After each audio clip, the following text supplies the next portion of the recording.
ಜೀನಾಗೆ ಸಂಪಾದಕತ್ವದಲ್ಲಿ ಜಿಎನ್ಎಸ್ news ಸಾಗರಿಸುತ್ತದೆ ಆಚೆ ಈಚೆ. ಮಂಗಳವಾರದ news ಅಪ್ಡೇಟ್ಗೆ ತಮಗೆ ಸ್ವಾಗತ. ಮುಖ್ಯಾಂಶಗಳು: ರಾಹುಲ್ ಗಾಂಧಿ ಹೇಳಿಕೆ ಖಂಡಿಸಿ ಬಿಜೆಪಿಯಿಂದ ಪ್ರತಿಭಟನೆ. ಹಿಂದೂಗಳು ಹಿಂಸೆ ಪ್ರಚೋದಿಸುತ್ತಾರೆಂದು ಹೇಳಿರುವ ರಾಹುಲ್ ಗಾಂಧಿ ಹೇಳಿಕೆ ಖಂಡಿಸಿದ ಬಿಜೆಪಿ. ವಿಪಕ್ಷ ನಾಯಕ ಸ್ಥಾನದಿಂದ ವಜಾಗೊಳಿಸಲು ಬಿಜೆಪಿ ಮುಖಂಡರಾದ ಮೇಘರಾಜ್, ಗಣೇಶ್ ಪ್ರಸಾದ್, ಪ್ರಸನ್ನ ಕೆರೆಕೈ ಒತ್ತಾಯ. ಭೂ ನ್ಯಾಯ ಮಂಡಳಿ ರಚನೆಗೆ ಪ್ರಗತಿಪರ ಯುವ ಒಕ್ಕೂಟ ಆಗ್ರಹ. ರೈತರನ್ನು ಅಲೆಸುತ್ತಿರುವ ರಾಜ್ಯ ಸರ್ಕಾರ. ರೈತ ಪರ ಚಿಂತಿಸಿದ ವಿಪಕ್ಷಗಳ ವಿರುದ್ಧ ರಮೇಶ್ ಕೆಳದಿ ಆಕ್ರೋಶ. ಸರ್ಕಾರಿ ನೌಕರರ ಸಂಘದ ಚುನಾವಣೆಗೆ ದಿನಗಣನೆ. ಮತದಾರರ ಪಟ್ಟಿಯಲ್ಲಿ ಹೆಸರಿದ್ಯಾ ನೋಡಿಕೊಳ್ಳಿ. ಮತದಾರರ ಪಟ್ಟಿಯಲ್ಲಿ ಹೆಸರಿಲ್ಲದಿದ್ದರೆ ತಕ್ಷಣ ನೋಂದಾಯಿಸಿಕೊಳ್ಳಿ. ಆಸಕ್ತರನ್ನು ಇಲಾಖೆಯಿಂದ ಸಂಘಕ್ಕೆ ಆಯ್ಕೆ ಮಾಡಿ ಕಳಿಸಲು ಜಿ ಪರಮೇಶ್ವರ್ ಮನವಿ. ಕೋಳೂರು ಗ್ರಾಮ ಪಂಚಾಯಿತಿ ವ್ಯಾಪ್ತಿಯಲ್ಲಿ ಗಾಳಿ ಮಳೆಗೆ ಮನೆ ಮೇಲೆ ಮುರಿದು ಬಿದ್ದ ಮರ. ಶಾಸಕರ ಆಪ್ತ ಕಾರ್ಯದರ್ಶಿ ಭೇಟಿ. ಈಗ ಸುದ್ದಿಯ ವಿವರ. ಸಂಸತ್ನಲ್ಲಿ ವಿಪಕ್ಷ ನಾಯಕ ರಾಹುಲ್ ಗಾಂಧಿ ಹಿಂದೂಗಳು ಹಿಂಸಾಚಾರ ಮತ್ತು ದ್ವೇಷವನ್ನು ಹರಡುತ್ತಾರೆ ಎಂದು ನೀಡಿರುವ ಹೇಳಿಕೆಯನ್ನು ಖಂಡಿಸಿ ಮಂಗಳವಾರ ಬಿಜೆಪಿ ವತಿಯಿಂದ ಉಪವಿಭಾಗಾಧಿಕಾರಿಗಳ ಕಚೇರಿ ಎದುರು ಪ್ರತಿಭಟನೆ ನಡೆಸಿ ರಾಜ್ಯಪಾಲರಿಗೆ ಮನವಿ ಸಲ್ಲಿಸಲಾಯಿತು.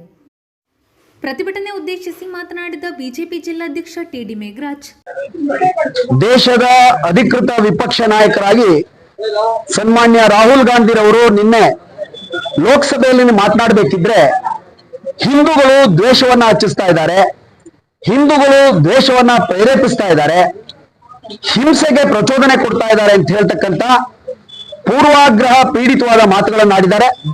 ಇದು ವಿರೋಧ ಪಕ್ಷಕ್ಕೆ, ಕಾಂಗ್ರೆಸ್ ಪಕ್ಷಕ್ಕೆ, ರಾಹುಲ್ ಗಾಂಧಿ ಅವರಿಗೆ ಗೌರವ ತರ್ತಕ್ಕಂಥ ವಿಚಾರವಲ್ಲ. ಹಿಂದೂಗಳು ಈ ಮನಸ್ಸಿನಿಂದ ನೊಂದು ಅವರ ಪ್ರತಿಕಾರವನ್ನ ಮತದ ಮುಖಾಂತರ, ಪ್ರಜಾಪ್ರಭುತ್ವ ವ್ಯವಸ್ಥೆಯ ಚುನಾವಣೆ ಮುಖಾಂತರ ಅವರಿಗೆ ತಕ್ಕ ಪಾಠವನ್ನು ಕಲಿಸ್ತಾರೆ. ತತ್ಕ್ಷಣದಲ್ಲಿ ಘನತವೆತ್ತ ವಿರೋಧ ಪಕ್ಷದ ನಾಯಕ ಸ್ಥಾನಕ್ಕೆ ರಾಜೀನಾಮೆ ಕೊಟ್ಟು ಮೌಲ್ಯವನ್ನು ಎತ್ತಿ ಹಿಡಿಬೇಕು ಅಂತ ಹೇಳಿ ಆಗ್ರಹಿಸ್ತೇವೆ. ಬಿಜೆಪಿ ನಗರ ಘಟಕದ ಅಧ್ಯಕ್ಷ ಕೆಆರ್ ಗಣೇಶ್ ಪ್ರಸಾದ್ ಮಾತನಾಡಿ, ಒಂದು ಸಂವಿಧಾನಿಕ ಹುದ್ದೆ ವಿರೋಧ ಪಕ್ಷದ ನಾಯಕ ಅಂದ್ರೆ ಅಂತ ಹುದ್ದೆಯಲ್ಲಿ ಇದ್ಕೊಂಡು ರಾಹುಲ್ ಗಾಂಧಿ ಅವರು ಹಿಂದೂಗಳು ಸಮಾಜದಲ್ಲಿ ಅಶಾಂತಿಯನ್ನು ಸೃಷ್ಟಿ ಮಾಡ್ತಕ್ಕಂಥವ್ರು, ಭಯೋತ್ಪಾದಕರು ಹೇಳ್ತಕ್ಕಂಥ ಅರ್ಥದಲ್ಲಿ ಮಾತಾಡಿರ್ತಕ್ಕಂಥದ್ದು ನಿಜಕ್ಕೂ ಅತ್ಯಂತ ಖಂಡನೀಯ. ಇವರ ಈ ವರ್ತನೆ ಭಾರತೀಯ ಜನತಾ ಪಾರ್ಟಿ ಅತ್ಯಂತ ಉಗ್ರ ಶಬ್ದಗಳಲ್ಲಿ ಖಂಡಿಸುತ್ತೆ. ಅದ್ರ ಜೊತೆಗೆ ಇನ್ನೂ ಒಂದು ವಿಷಯವನ್ನ ಅವ್ರು ಹೇಳಿದ್ದಾರೆ, ನಿಜಕ್ಕೂ ಬಹಳ ನೋವಾಗತ್ತೆ. ಏನಂದ್ರೆ ನರೇಂದ್ರ ಮೋದಿ ಅವರು ಹಿಂದೂನೇ ಅಲ್ಲ ಹೇಳ್ತಕ್ಕಂಥ ಮಾತನ್ನು ಹೇಳಿದ್ದಾರೆ. ಬಹುಶಃ ಇವತ್ತು ಇಡೀ ಹಿಂದೂ ಸಮಾಜದ ಒಂದು ಹೃದಯ ಸಾಮ್ರಾಟ್ ಯಾರು ಅಂತ ಕೇಳಿದ್ರೆ ಅದು ನರೇಂದ್ರ ಮೋದಿ ಅವರು ಅಂತ ಹೇಳಿ ಇಡೀ ದೇಶ ಒಪ್ಕೊಳ್ತಾ ಇದೆ. ಆದ್ರೆ ಇಂತಹ ಮಹಾನ್ ನಾಯಕನ ಬಗ್ಗೆ ಈ ರೀತಿ ಕ್ಷುಲ್ಲಕ ಹೇಳಿಕೆ ನೀಡಿರ್ತಕ್ಕಂಥ ಅತ್ಯಂತ ಖಂಡನೀಯ. ಹಾಗಾಗಿ ಈಗಾಗಲೇ ಇವತ್ತು ಭಾರತೀಯ ಜನತಾ ಪಾರ್ಟಿ ನಾವು ಮನವಿಯನ್ನ ಆಗ್ರಹವನ್ನು ಮಾಡಿದ್ದೇವೆ ರಾಷ್ಟ್ರಪತಿಗಳಿಗೆ. ಆ ಒಂದು ಸಂವಿಧಾನಿಕ ಹುದ್ದೆಯಲ್ಲಿ ಇದ್ಕೊಂಡು ಈ ರೀತಿಯ ಮಾತಾಡ್ತಕ್ಕಂಥದ್ದು ಅಕ್ಷಮ್ಯ ಅಪರಾಧ ಇದೆ. ಹಾಗಾಗಿ ಅವರನ್ನು ಈ ಸ್ಥಾನದಿಂದ ವಜಾಗೊಳಿಸಬೇಕು ಅಂತ ಹೇಳಿ ನಾವು ಈಗಾಗಲೇ ಆಗ್ರಹವನ್ನು ಮಾಡಿದ್ದೇವೆ. ಮುಂದಿನ ದಿನಗಳಲ್ಲಿ ಈ ರೀತಿಯ ಹೇಳಿಕೆಗಳು ಮುಂದುವರೆದ್ರೆ ಇನ್ನಷ್ಟು ಉಗ್ರವಾಗಿರ್ತಕ್ಕಂಥ ಹೋರಾಟವನ್ನ ನಾವು ಮಾಡಬೇಕಾಗತ್ತೆ ಅಂತ ಹೇಳಿ ಈ ಸಂದರ್ಭದಲ್ಲಿ ಹೇಳಲಿಕ್ಕೆ ಬಯಸ್ತೇನೆ. ರಾಜ್ಯ ರೈತ ಮೋರ್ಚಾ ಪ್ರಮುಖ ಪ್ರಸನ್ನ ಕೆರೆಕೈ ಮಾತನಾಡಿ, ಜನ ಅಂತ ಹೇಳಿ ಅವ್ರು ಮಾಡಿರ್ತಕ್ಕಂಥ ಟೀಕೆ ಈ ದೇಶದ ಇತಿಹಾಸದಲ್ಲಿ ಅತ್ಯಂತ ಕಪ್ಪು ಪುಟದಲ್ಲಿ ದಾಖಲಾಗ್ತಕ್ಕಂತ ಒಂದು ವ್ಯವಸ್ಥೆ, ಒಂದು ಭಾಷಣ ಅಂತ ನಾನು ಅತ್ಯಂತ ಕಟು ಶಬ್ದದಲ್ಲಿ ಅದನ್ನ ವಿಮರ್ಶೆಯನ್ನು ಮಾಡ್ತೇನೆ. ಮಾತಾಡಬಾರ್ದು ಅವ್ರ ಆತರ. ಕಾಂಗ್ರೆಸ್ ಪಕ್ಷದ ಧೋರಣೆ ಬಹುಸಂಖ್ಯಾತರ ಭಾವನೆಯನ್ನ ವಿರೋಧ ಮಾಡಿಕೊಂಡೇ ರಾಜಕಾರಣ ಮಾಡ್ಕೊಂಡು ಬಂದಿರೋದು ಇತಿಹಾಸದಲ್ಲಿ ಅದು ದಾಖಲಾಗಿದೆ. ದೇಶ ವಿಭಜನೆಯಿಂದ ಹಿಡಿದು ಇವತ್ತಿನ ತನಕ ಮೊನ್ನೆ ಇಡೀ ದೇಶ ಸಂಭ್ರಮ ಪಟ್ಟು ರಾಮ ಮಂದಿರದ ಉದ್ಘಾಟನಾ ಸಮಾರಂಭಕ್ಕೆ ಕಾಂಗ್ರೆಸ್ ಪಕ್ಷವನ್ನು ಅಧಿಕೃತವಾಗಿ ಆಹ್ವಾನ ಮಾಡಿದ್ವಿ. ಮಲ್ಲಿಕಾರ್ಜುನ ಖರ್ಗೆ ಅವರನ್ನ ಬನ್ನಿ ಈ ಕಾರ್ಯಕ್ರಮದಲ್ಲಿ ಪಾಲ್ಗೊಳ್ಳಿ ಅಂತ. ಈ ದೇಶದ ಬಹುಸಂಖ್ಯಾತರ ಭಾವನೆಯನ್ನ ತಿರಸ್ಕಾರ ಮಾಡಿ ಆ ಕಾರ್ಯಕ್ರಮದಲ್ಲಿ ಅವರು ಪಾಲ್ಗೊಳ್ಳಿಲ್ಲ. ಯಾಕೆ? ನಾವು ನಂಬಿರ್ತಕ್ಕಂಥ ವೋಟ್ ಬ್ಯಾಂಕಿಗೆ ಎಲ್ಲಿ ಧಕ್ಕೆ ಬರುತ್ತೋ ಅನ್ನೋ ಆತಂಕಕ್ಕೆ. ಸತ್ಯ ಇತ್ತು. ಮಾತು ಎತ್ತಿದ್ರೆ 99 ಸೀಟ್ ಗೆದ್ದು ಇಡೀ ದೇಶ ನನ್ನನ್ನು ಬೆಂಬಲಿಸಿದೆ ಅಂತ ಹೇಳ್ತಕ್ಕಂಥ ಭ್ರಮೆಗೊಳಗಾಗ್ಬಿಟ್ಟಿದ್ದಾರೆ ರಾಹುಲ್ ಗಾಂಧಿ ಮತ್ತು ಕಾಂಗ್ರೆಸ್ ಪಕ್ಷದ ಬಾಡಿ ಲ್ಯಾಂಗ್ವೇಜ್. ಬಹಳ ಎಚ್ಚರಿಕೆಯಿಂದ ವರ್ತನೆ ಮಾಡಿ ಇದು ನಿಮಗೆ ಶೋಭೆ ತರೋದಿಲ್ಲ ಅಂತ ಹೇಳ್ತಕ್ಕಂಥ ಮಾತನ್ನು ಈ ಸಂದರ್ಭದಲ್ಲಿ ಹೇಳ್ತಾರೆ. ಪ್ರತಿಭಟನೆಯಲ್ಲಿ Madhura Shivanand, V Mahesh, Lingaraj BH, Savita Vasu, Prema Singh, Bhavana Santosh, Vinod Raj, Parashuram, Krishna Sheth, Santosh Sheth, R Srinivas ಇನ್ನಿತರರು ಹಾಜರಿದ್ದರು.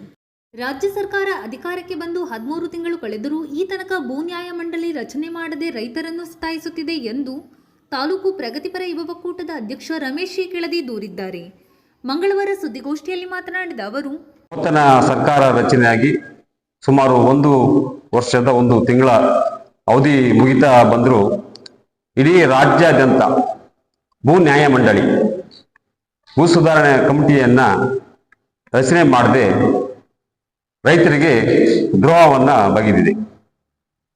ಇವತ್ತು ಭೂ ಸುಧಾರಣೆ ಕಮಿಟಿಯ ಮೂಲಕ ರೈತರು ತಮ್ಮ ಭೂಮಿಯ ದಾಖಲೆಗಳನ್ನ ಸರಿಪಡಿಸಿಕೊಳ್ಳಲು ಆಗದೆ ತೊಂದರೆ ಅನುಭವಿಸ್ತಾ ಇದ್ದಾರೆ. 1956 ಇಸ್ವಿಯಿಂದ ನೆನೆಗುದ್ದಿಗೆ ಬಿದ್ದಿದ್ದಂತ ಭೂ ಸುಧಾರಣಾ ಕಾಯ್ದೆಯನ್ನ 1974ರಲ್ಲಿ ದಿವಂಗತ ದೇವರಾಜ ಅರಸು ಅವರು ಇಚ್ಛಾಶಕ್ತಿಯಿಂದ ಭೂ ಸುಧಾರಣೆ ಕಮಿಟಿಯನ್ನು ರಚಿಸಿ ಭೂ ನ್ಯಾಯ ಮಂಡಳಿಗಳನ್ನು ಸ್ಥಾಪಿಸಿ ಪ್ರತಿ ತಾಲೂಕಿಗೆ ಒಂದರಂತೆ ಭೂ ನ್ಯಾಯ ಮಂಡಳಿಯನ್ನು ರಚಿಸಿ ಗೇಣಿ ಮಾಡ್ತಿದ್ದ ಬಡ ರೈತರಿಗೆ ಭೂಮಿಯ ಹಂಚುವ ಕಾರ್ಯವನ್ನು ಅವರು ಮಾಡ್ತಾರೆ.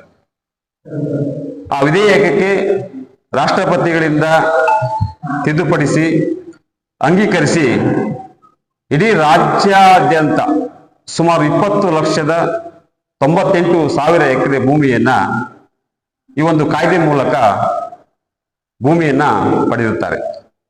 ಬಹುಶಃ ಅವತ್ತಿನ ಒಂದು ಪೌರಗ್ರಾಮಿ ಕಾಯ್ದೆ. ಈ ಕಾಯ್ದೆಯ ಉದ್ದೇಶ ಏನು?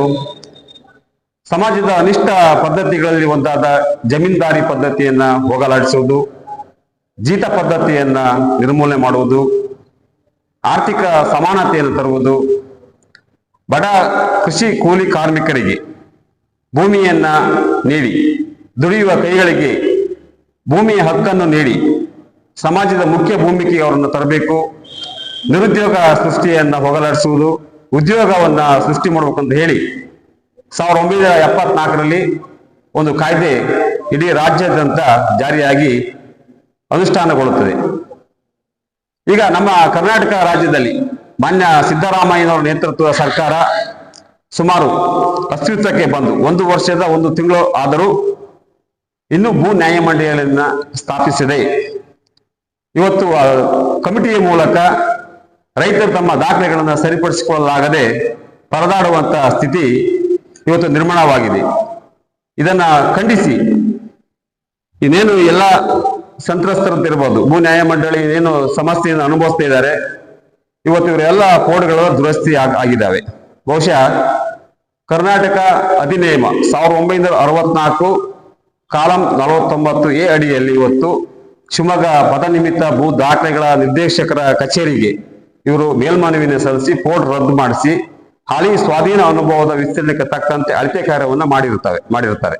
ಆದರೆ ಸರ್ಕಾರ ಕಮಿಟಿಯನ್ನು ರಚನೆ ಮಾಡದೆ ಹಲವಾರು ಪ್ರಕರಣಗಳು ಇವತ್ತು ಇತ್ಯರ್ಥವಾಗದೆ ವಿನಾಕಾರಣ ರೈತರಿಗೆ ತೊಂದರೆ ಮಾಡುತ್ತಿರುವ ಸರ್ಕಾರದ ನಿರ್ಲಕ್ಷ್ಯ ಧೋರಣೆಯಿಂದ ಇವತ್ತು ಖಂಡಿಸಿ ಮಾನ್ಯ ರಾಜ್ಯಪಾಲರಿಗೆ ಮನವಿಯನ್ನ ಇವತ್ತು ಉಪವಿಭಾಗ ಅಧಿಕಾರಿಗಳ ಮೂಲಕ ಮನವಿಯನ್ನ ಇವತ್ತು ಎಲ್ಲ ರೈತರು ಇವತ್ತು ನೀಡ್ತಾ ಇದ್ದೀವಿ. ಹಾಗೂ ಆದಷ್ಟು ಬೇಗ ಕಮಿಟಿಯನ್ನ ರಚನೆ ಮಾಡಬೇಕು. ಈ ಭಾಗದ ಜನಪ್ರತಿನಿಧಿಗಳು, ಅದರಲ್ಲೂ ಮಲೆನಾಡಿನ ಜನಪ್ರತಿನಿಧಿಗಳು ವಿಶೇಷವಾಗಿ ವಿಫಲರಾಗಿದ್ದಾರೆ. ಸರ್ಕಾರದ ಗಮನವನ್ನ ತರುವಲ್ಲಿ ಮಲೆನಾಡಿನ ಭಾಗದ ಶಾಸಕರು ಹಾಗೂ ಜಿಲ್ಲಾ ಉಸ್ತುವಾರಿ ಸಚಿವರು, ಬಿಜೆಪಿಯ ರಾಜ್ಯಾಧ್ಯಕ್ಷರಾದಂಥ BY ವಿಜಯೇಂದ್ರ ಅವರ ಕಾನ್ಸ್ಟಿಟ್ಯೂಷನ್, ಅವರು ಪ್ರತಿನಿಧಿಸುತ್ತಿರುವ ಶಿಕಾರಿಪುರದಲ್ಲಿ ಸಾವಿರಾರು ಇನಾಮ್ ಭೂಮಿ ಅರ್ಜಿಗಳು ಇವತ್ತು ಬಾಕಿ ಇದ್ದಾವೆ.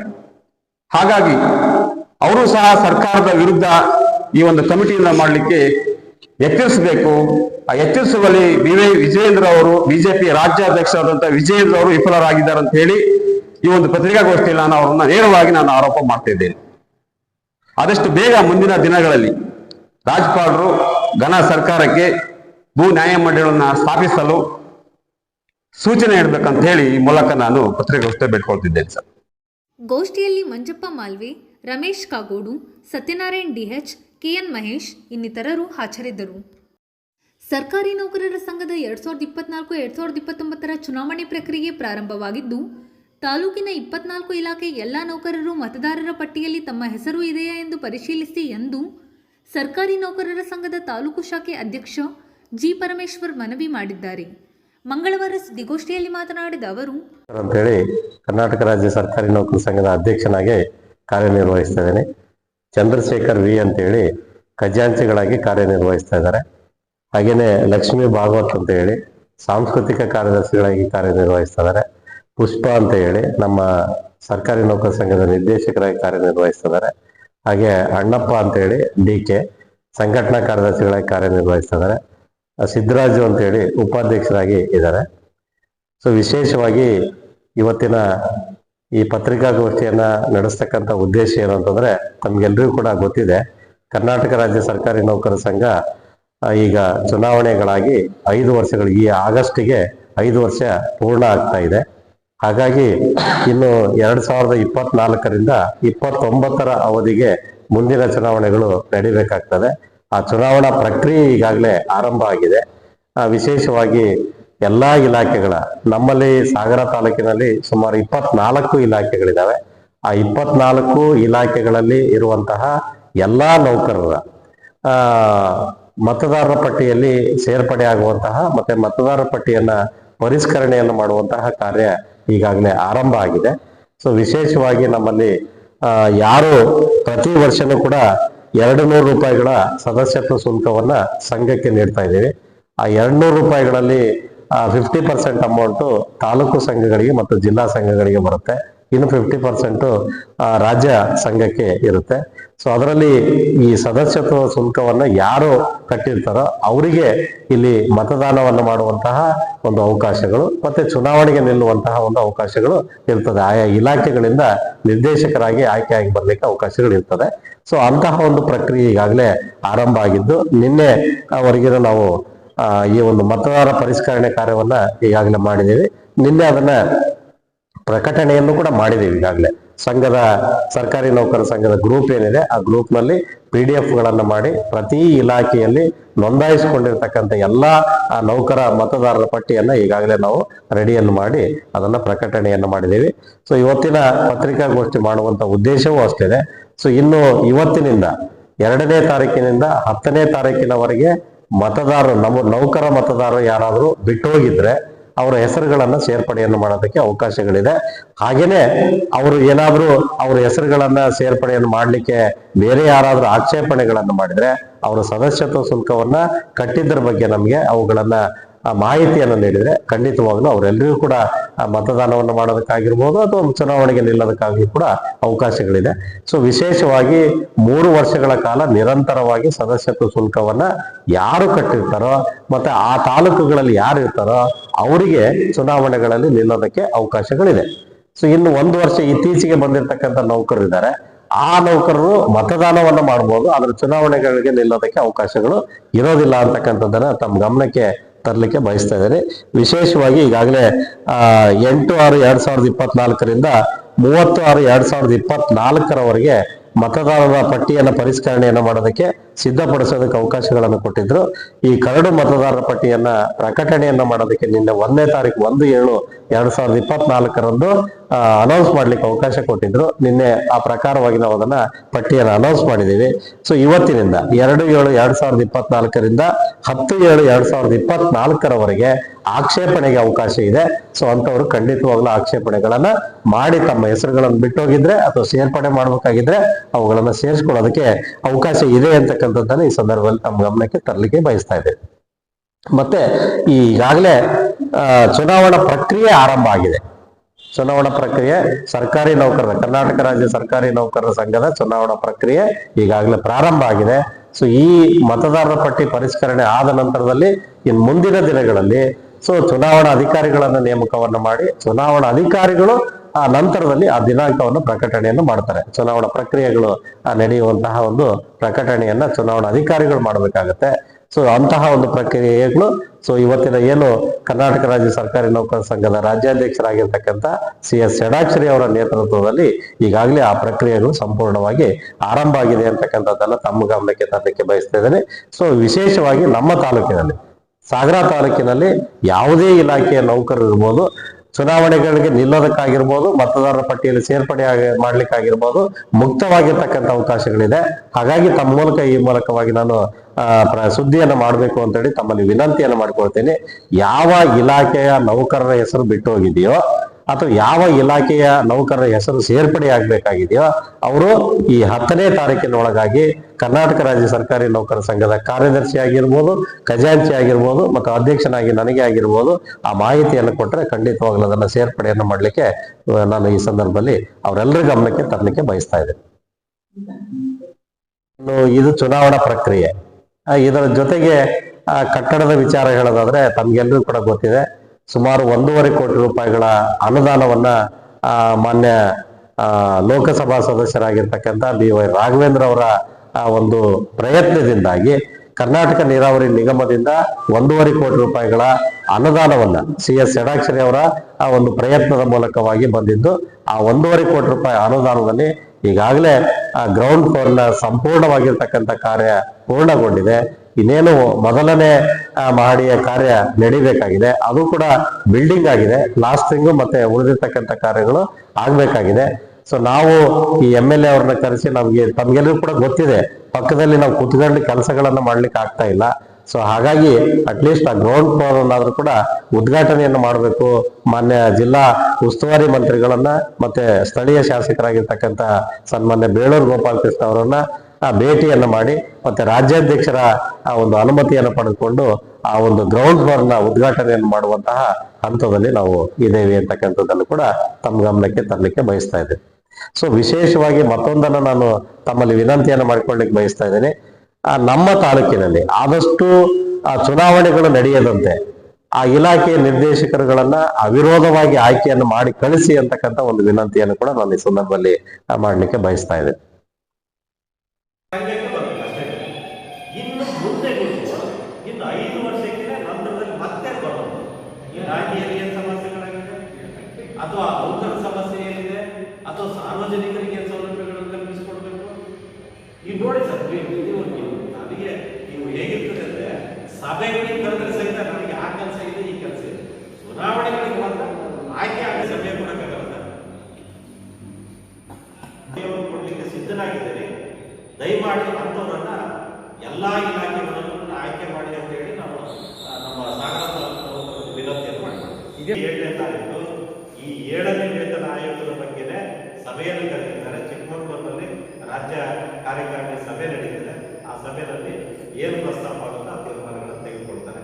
ಮುಖ್ಯಮಂತ್ರಿಗಳ ಮೇಲೆ ಭರವಸೆ ಇದೆ, ಕೊಡ್ತಾರೆ ಅಂತಕ್ಕಂಥ ನಿರೀಕ್ಷೆ ಇದೆ. ಈ 4ನೇ ತಾರೀಕಿನ ಕ್ಯಾಬಿನೆಟ್ ಇದೆ, ಸಚಿವ ಸಂಪುಟ ಸಭೆ ಅಂತಕ್ಕಂಥದ್ದು. ಆ ಸಭೆಯಲ್ಲಿ ಆಗ್ಬೋದು ಅಥವಾ ಈ 15ರಿಂದ ನಡೀತಕ್ಕಂಥ ಏನು ಅಧಿವೇಶನ ಇದೆ ಅಲ್ಲಿ ಅದನ್ನು ಕೂಡ ಘೋಷಣೆ ಮಾಡಬಹುದು ಅಂತ ನಿರೀಕ್ಷೆ ನಮಗೆ ಸ್ವಲ್ಪ ಹೋಗಿದೆ.